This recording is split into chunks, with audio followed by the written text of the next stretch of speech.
Hello and welcome to another edition of Critical Q&A, the show where I answer your questions based on what you've left for me in the comment section of my Q&A videos or have sent to me by email at askchrisshelton@gmail.com. All right, I want to put in another reminder. June 18th, Father's Day. We will be doing a live Q&A episode here, broadcast at 10 a.m. Mountain Standard Time. Right from this location here. I will be taking your questions live instead of from the comments section, although of course I'll have some backup questions ready if need be. I will have better audio and video this time than I did on my 100th episode. I've learned a few things since the last time I did that. This camera here will be my webcam, and so you should get a nice clear picture, nice good sound, and we should get a great show that week, and I'm really looking forward to that. So again, June 18th, Father's Day, 10 a.m. Mountain Standard Time. Be here for that. I definitely would like to interact with you guys on a live basis, and that's how we'll do it.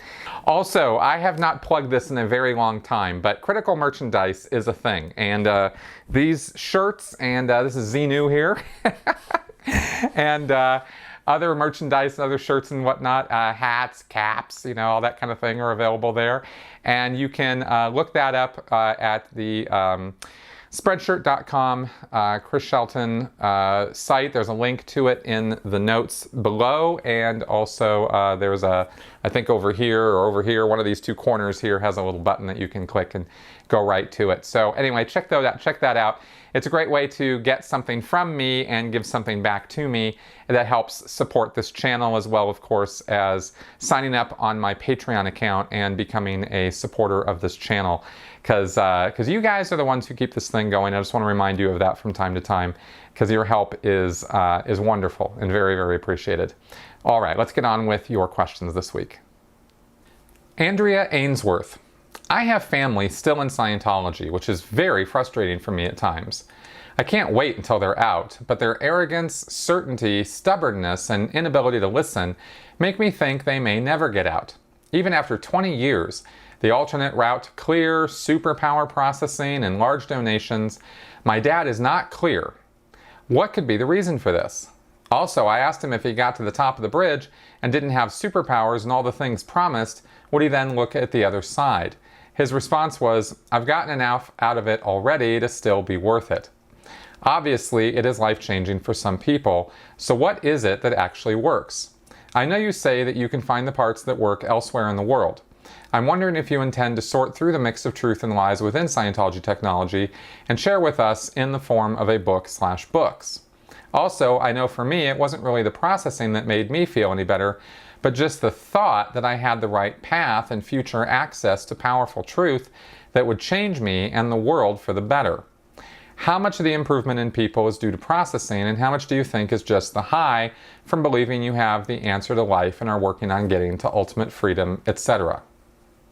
Thanks for the question, Andrea. It's a really good one, and there's a lot here. So first off, let me just say that in regards to your family who are still in Scientology, the way you talk to them, or the way you should go about finding out from them what the deal is to ask them politely, in a sort of a non-confrontational manner, what do you get out of this? Why are you still doing it after all these years when you're, have not achieved the state of clear or OT or whatever, and try not to be challenging, but just really receptive. What's the deal? Tell me what the deal is, right? And get them to tell you. Because the deal is that everybody is involved in Scientology or any other destructive cult or any activity for that matter for their own reasons, their own individual reasons. It's not a Scientology offers a series of methods that are kind of one size fits all, but everybody's reasons for being there are different and unique to them. So you have to kind of solicit that information from them, and that should potentially give you information, ammunition, you could consider it, to then feed back to, okay, well, not necessarily in that conversation, although it could happen there, but, somehow, why are they doing it? What is it that's hooked them into it?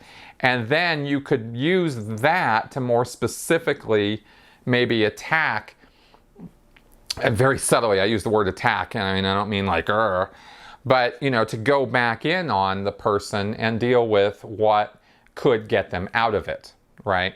That information would be valuable in that regard. So that's how I would tackle that, because I can't tell you why it is that your dad is still involved in Scientology. I got no idea. But whatever it is, there's something he thinks he's going to continue to get out of it. And the point you made in your question was great, because it very well could be that the promise or the hope of this advanced spiritual enlightenment and personal spiritual immortality that are promised by Scientology, just the idea of that could be enough to keep someone going. Whether they're experiencing every session as some big, huge gain or not for them, and odds are they aren't. Odds are sessions are, you know, okay, I feel a little better. Maybe sometimes, wow, that was really interesting. You know, they do the auditing session and they're like, oh, wow, I didn't realize that before. And then, you know, 2 days later, they can't even remember it. You know, they feel better. They know they feel a little better. And it just goes in and out, you know, and that's kind of how the auditing works. And so, so the thing that keeps them going to it is not that their last session was so great they can't wait to have another one. You know, sometimes that happens, but more often it's, this is what I need to be doing in order to eventually get to this big prize I'm going to get. And if I leave and I stop doing this, then I'm never going to get there. And that itself is a huge reason for people to stay with a thing, and a good reason why people stay with things that don't seem to be providing them any help or support or seem to be accomplishing their goals. Is, yeah, but if I just stick with it, I'll get there, you know? And they'll put up with a lot of nonsense and a lot of grief because they think that eventually they'll be getting to this wonderful place. You know, and Scientology is far from the only example of that. So I hope that might help give you some ideas of what to do to maybe push the ball down the road a little bit to getting them out. But it's an individual conversation with each and every family member. You can't do this in a group situation. You can't sit them all down and go, okay, everybody, tell me why you got in, and then I'm gonna like deal with that and convince you to get out of it. You know, no, don't. It's not like that, right? It's much more subtle, much more time-consuming to deal with people's reasons for being stuck into Scientology. And it's not because, just to be clear for anybody who might not have listened to everything I've said about this in the past, it's not getting them out of Scientology just for the sake of getting them out of Scientology, or just because you happen to disagree with their belief system. You want to get people out of Scientology and out of any other destructive cult situation because it's destructive. There are so many lies told. There are so many misconceptions they have as Scientologists about what they're doing. And they're being taken advantage of in terms of their contribution of time and money, especially money. And you want to get somebody out of that situation because they're being taken advantage of, not because you happen to not believe in Xenu and they do, or whatever, right? I mean, that's not the situation, Andrea, with your dad, because he's not even clear. But that's the compelling reason to want to do something about it. And I just want to be clear about that, because I don't want to have any misconceptions or misideas about why I am such an advocate for getting people out of that situation. It's not because I'm trying to say that they don't have a right to think the way they want to or believe what they want to.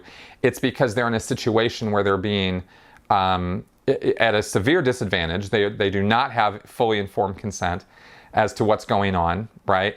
And they are being taken for a ride in terms of the financial contributions. So that all being said, I hope that answer helps you with your question. Joseph Smith. I have read a few different versions of a story claiming that back when Hubbard was a pulp science fiction author, he told his fellow writers that he was going to found a religion because that's where the money is, or that he made a bet with Robert Heinlein that he could successfully found a religion. There are also stories that some of the other authors helped him brainstorm ideas that ended up in Scientology, thinking that they were all just playing around and not realizing that Hubbard would actually use their ideas to found a cult. Harlan Ellison also told a story about this. Do you think this story is true, or at least possibly true?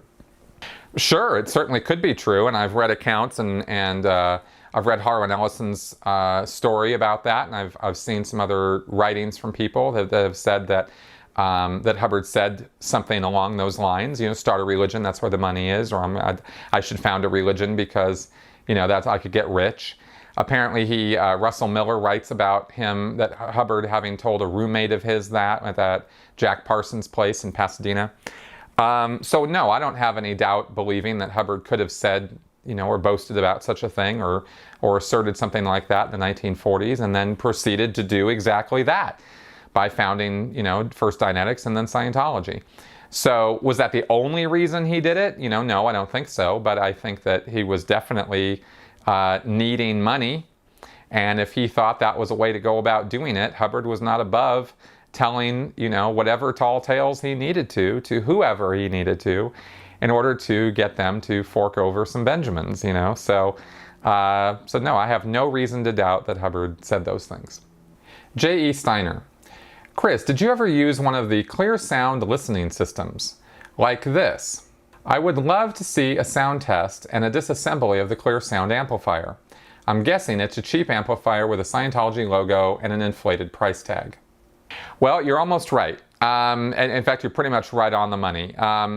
Clear sound, for anybody who doesn't know, is a technology that exists in Scientology. It's a sound restoration and filtering or clarity system that was not invented by L. Ron Hubbard, although it's claimed within the church that he was, you know, the genius audio master behind clear sound. But it's basically, this was explained to me. I am not an electronics or audio expert, but I did talk to somebody who is. And they explained to me how this whole clear sound thing came about. And it goes like this. Hubbard recorded thousands of lectures. I mean, upwards somewhere between 3, 4, maybe even 5,000 lectures. And they were recorded under some of the worst possible conditions you can imagine. I mean, really, really bad. And if Hubbard was such an audio master and such a, you know, amazing genius when it comes to audio technology, then why did he record every one of his lectures in such poor, like awful conditions, right? The guy was just a putz.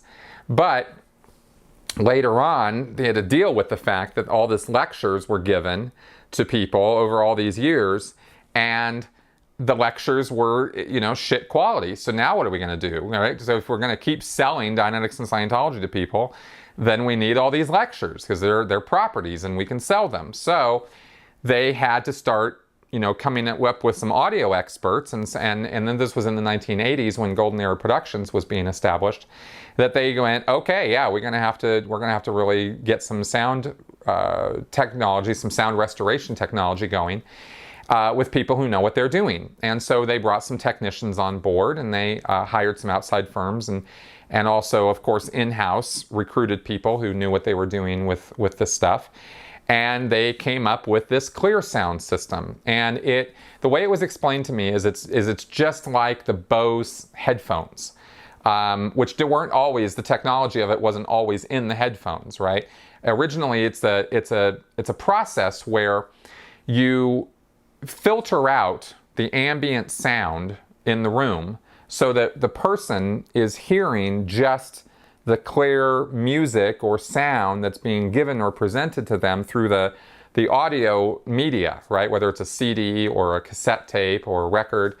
And if you can filter out the ambient noise, like when you're in a room, unless you're in a quiet room, like literally a room that has been, you know, soundproofed to the nth degree so there is no ambient sound, you're always surrounded by sound.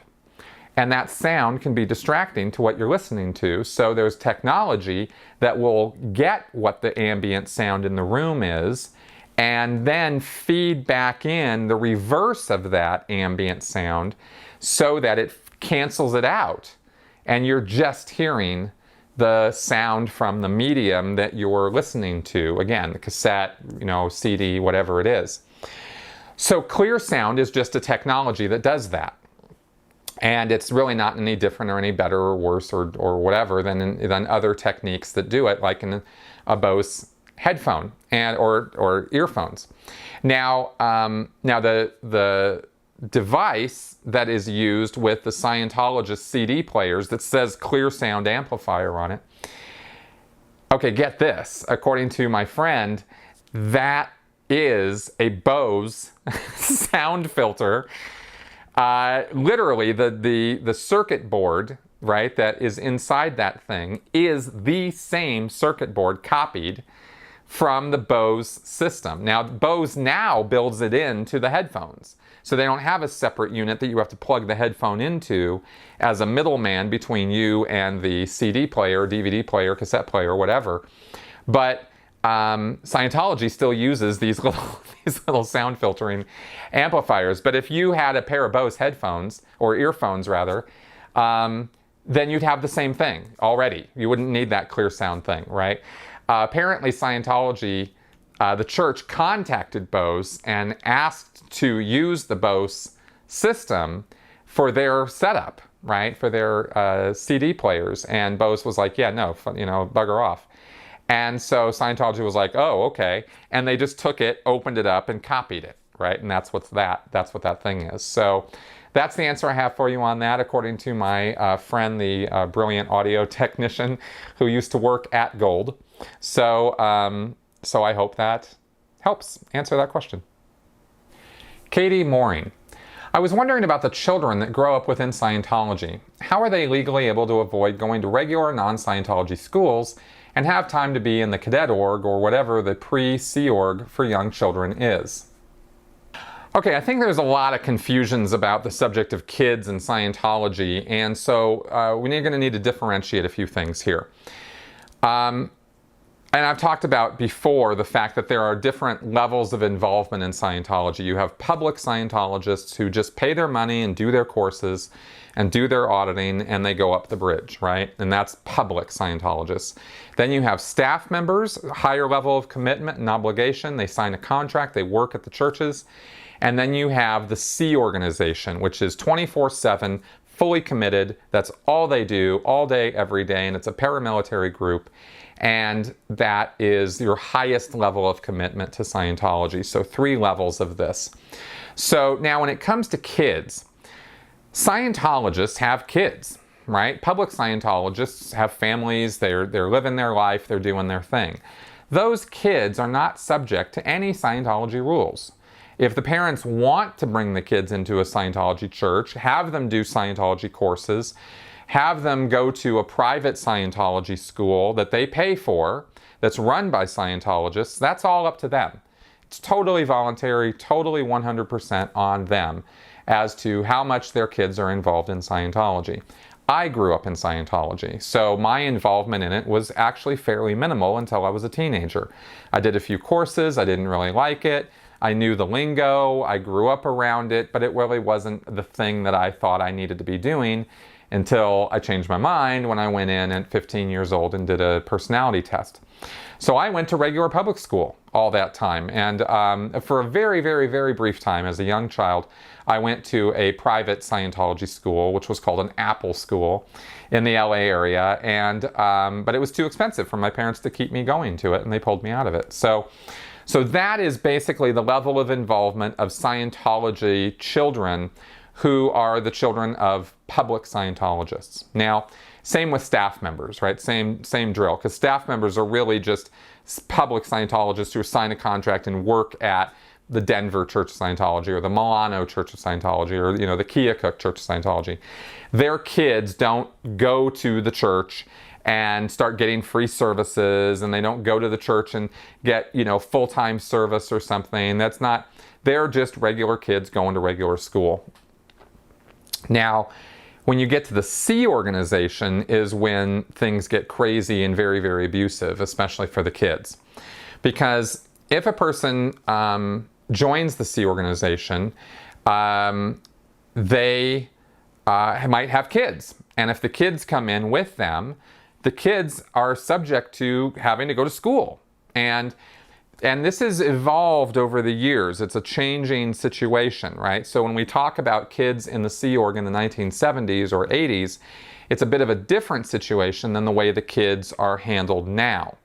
The kids are kind of discouraged now because there's been so much bad PR for the church about kids. Now they're kind of like, I don't think we want to recruit kids into the Sea Org. I don't think we want to bring families into the Sea Org because we don't have anything to do with the kids. Or it's kind of hard to deal with the kids because kids just run around and do what they do, right? So, but it wasn't always that way. In the 70s and in the 80s, Sea Org members who were full-time, flat out, working for the church would sometimes get pregnant and they would have their kids. And then the Sea Org had to deal with the kids. And so they established nurseries and they established this thing called a cadet org, the cadet organization that was supposed to deal with these kids. And they put a couple of total, misfit failures in charge of the thing. There was the people they could spare to deal with the kids. And so the kids ran around in these awful conditions because the Sea Org didn't give a shit about them. And the kids were sort of left to their own devices. They were running around in the hands of people who didn't know what they were doing, didn't have the money or the resources to feed the kids and clothe the kids well and take care of the kids. And so the kids it was a disaster. And you read books about, Jenna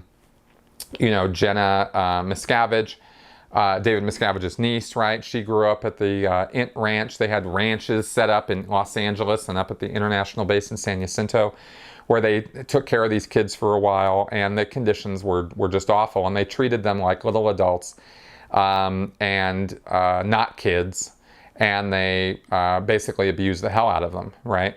So that happened. Then in the 90s, when I was in the Sea Org in Los Angeles, it went from that abusive, awful kind of situation to having to make attempts to comply with the law because those kids were now grown up. Some of those kids had grown up and were telling their story, and it was reflecting bad on the church. So the Office of Special Affairs said, okay, we got to crack down and deal with this.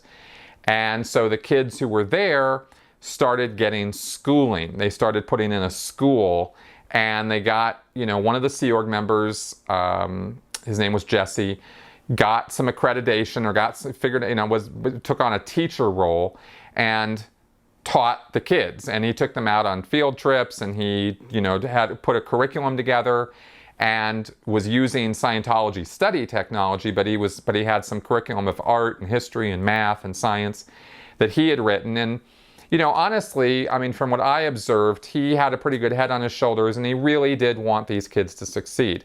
Now, that's just what I directly observed in Los Angeles. I'm not speaking broadly for this is what went down in England or at Flag and Clearwater.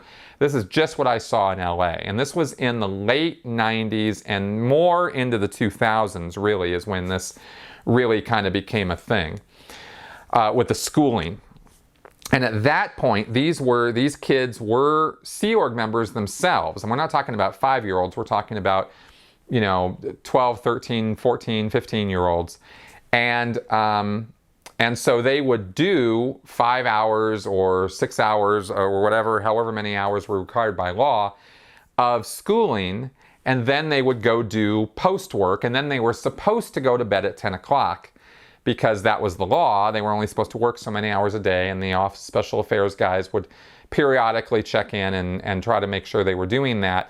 But the Sea Org being the Sea Org and the nature of the whole activity being insane, oftentimes, all the time, these kids were dragged around and made to work late nights, skip school, right? The school was sort of always, while there was an effort being made by Jesse and by others to try to enforce it and try to put it in, there was the push-pull of the Sea Org and the Sea Org is what it is, which is you got to get everything done now, and it's like and all this crazy work that gets shoved off on people. So the kids fall into that, and so they wouldn't be at school, or they'd skip school, or they would whatever would happen. and because the Sea Org was always the most important thing, and the school was always the second most important thing. So, so that's kind of how that evolved as far as what I saw with my own two eyes. I've heard horrible stories, and I believe almost all of them, from kids who grew up prior to this time, like they grew up in the 80s and the early 90s in the Sea Org, had totally different, not totally different, sorry, but had totally horrifying experiences because this whole school thing wasn't really a thing before that, as I understand it. And the care that was given to these kids was always second rate. I don't want to, you know, try to make this school thing that I observed more than what it was. It's just, I'm just telling you what I saw. So that's sort of how it's evolved. And I think, as I understand it, and from what I was told as a recruiter when I was recruiting for the Sea Org in the late 2000s, you know, 2010, 2011, when I was doing recruitment, we weren't going after kids. We were the lowest age we would go after for somebody was, you know, 16 or 17 if we could get their parents' permission. It would depend on whether that was legal or not, whether we could get them to do that. And I think that depended on what state you were in, right? But for example, I never tried to recruit somebody who was, you know, 12 or 10 or 11. But I have seen instances of that happen even up to present time. So I know that those rules and guidelines are loosey-goosey depending on how desperate people are.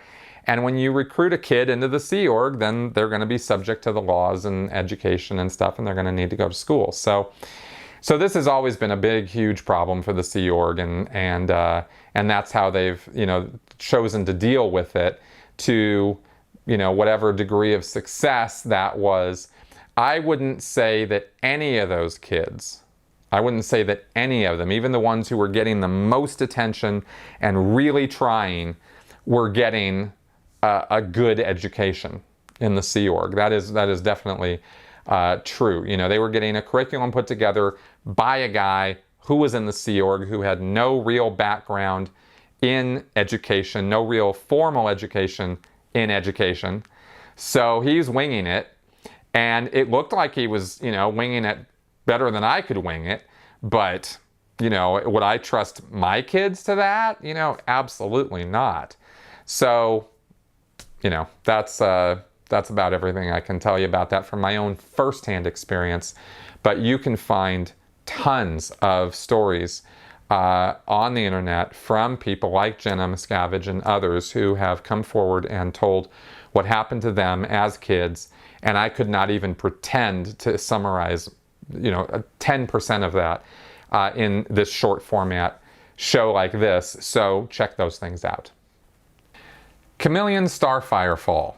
Theism versus theism. Competition among sects of religions for members, money, and power. Why are some more successful than others at this? Showmanship, charisma, enticing people to be part of what they're doing, and can their showmanship and their charisma appeal to a broad mainstream mass of people, or is it very, very specific to a small targeted group of people, right? Scientology tends to be targeted to a specific group of people, which is that whole business of finding people who have a ruin, who have something wrong that they're trying to resolve with their life. People don't get into Scientology unless there's something they're trying to handle or something that some big problem they have that they want Scientology to help them address and deal with. Whereas you get somebody, you know, now I haven't looked deeply into this, but you get somebody like a Joel Osteen who's providing general feel-good ministry, right? I mean, he could be a self-help guru, except that he uses the word Christ and Jesus in a lot of his books and talks. And so he's religious, right? But his message is really just, hey, think positive thoughts, do good things, you know, have a plan for your life and everything will be great and God will smile on you, right? This is how I understand Joel Osteen to be. And he's a, you know, wildly successful minister, right? And preacher, because his message appeals to a lot of people, right? There's a whole ton of people. They don't listen to him just because there's some specific problem they're trying to solve. They listen to him because they want their whole life to be better, and they think that his message will give that to them, right? Through, divine inspiration. So I think it has to do with, the target audience of the person who is doing the ministering. And I think it has to do with how good looking they are, how presentable they are, how flashy their message is, right? And how much they get across in their communication that they're talking to you. You're getting my message right now, right? Kind of thing. They're not talking, that it's a skill to be able to talk to a mass of people, but get all those people to feel like you're talking to them directly, right? That's a thing. And the ones who are really good at it, a lot of people will feel, either the power of the Spirit or whatever they're told is what they're feeling. That's what they end up thinking they're feeling from that, and they go right along with it and go for the ride and start throwing money at the guy. And the ones who aren't so good at that, it doesn't get built up very, very quickly, although they'll find some audience, because the fact of the matter is that there's a certain percentage of people out there who will believe anyone, and they'll believe anything if you just get it across to them in the right way. So I think that's the secret to, why some guys have some of these religions have great big audiences and other ones don't. And then of course you also have multi-generational things, right? I mean, we're talking there about the showmanship and the charisma of the leader, but when you're talking about growing a religion, you also have to start taking into account multi-generational, education, upbringing, right? And getting the kids when they're young enough, right? I think they said that, for Bible camps or something is like 7 or 9 years old or something is the prime age to get the kids at, right? It's the golden year. So that plays into building up a really large scale ministry for a long period of time. You got to be thinking with the kids too. So there you go. And that indicates it is time for our Flash Answers segment. Here we go. Jake, why is Big Blue blue? Big Blue, of course, refers to the complex of buildings that are painted blue in Los Angeles, in the place that I worked for many, many years. And it's blue because L. Ron Hubbard said it needs to be blue. And that's really the long and short of it. He wanted it to stand out. He wanted it to be noticeable for miles around. And so he directed that the buildings be painted blue and that there be a large Scientology sign placed across the top of the main building. They used to be the Cedars-Sinai Hospital in Hollywood, and the church bought it out and decided to make a splash by making it blue. And maybe also, of course, because blue is, somewhat nautical theme, right? Ocean, Sea Org, right? Because it is a Sea Org base after all. Riggs BF. Dear Chris, you explained how the Church of Scientology losing its tax-exempt status would only be the first step in its downfall. I noticed when you mentioned how other countries handle Scientology on whether or not they have tax-exempt status or are even recognized as a religious organization, you seemed very serious when you mentioned Germany. Was there a particular reason for this? Germany takes Scientology very seriously, and they had it under investigation for a number of years, and they sort of are probably doing the best job I could think of in terms of the European countries at sort of calling Scientology out for what it is. I mean, Russia's doing that as well, but Russia is just so totalitarian that the way they're dealing with it by trying to ban it is not the way to go. So I can't really get behind what Russia's doing, even though they definitely got Scientology's number as well. But Germany, was really known within the world of Scientology as being the horrible villain, the suppressive government of Germany, and this kind of thing. But the Germans really, they just have their head on straight about it, and it's impressive, really. But I don't think I was really trying to single them out for any other reason than that. Nick Aloya. Thanks for another great video. Does the Church of Scientology reg Sea Org members? Say a Sea Org member gets an inheritance out of the blue and chooses to dump it back into the church. Do they obtain some kind of status, at least among other members? Could someone who is rich buy their way up into the hierarchy of the Sea Org? The Church of Scientology is all about making money because it is a money-making scam. So yes, Scientology will definitely reg Sea Org members. I saw it happen all the time. And every time a Sea Org member gets any kind of an inheritance from a family member dying or a trust fund or whatever, they are heavily sold, you know, regged, right? They're sat down and they're told, you need to give that money to the church, right? I mean, what are you going to do with it? And no, there is no status that they get for it other than the same status other IAS members get. So maybe they get a pin that call, you know, they're a patron or patron meritorious or patron gloritorious or whatever. But otherwise, no, they don't. And you can't buy your way up the hierarchy of Scientology any more than you can the hierarchy of the Army or the Navy. It doesn't really work that way. So, so that's how that goes.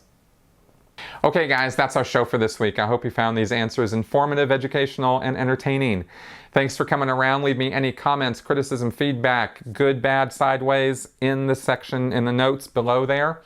And again, check out the Critical merchandise because it's there for you guys. And I hope you enjoy what you see. So I'll see you guys next week. Bye-bye.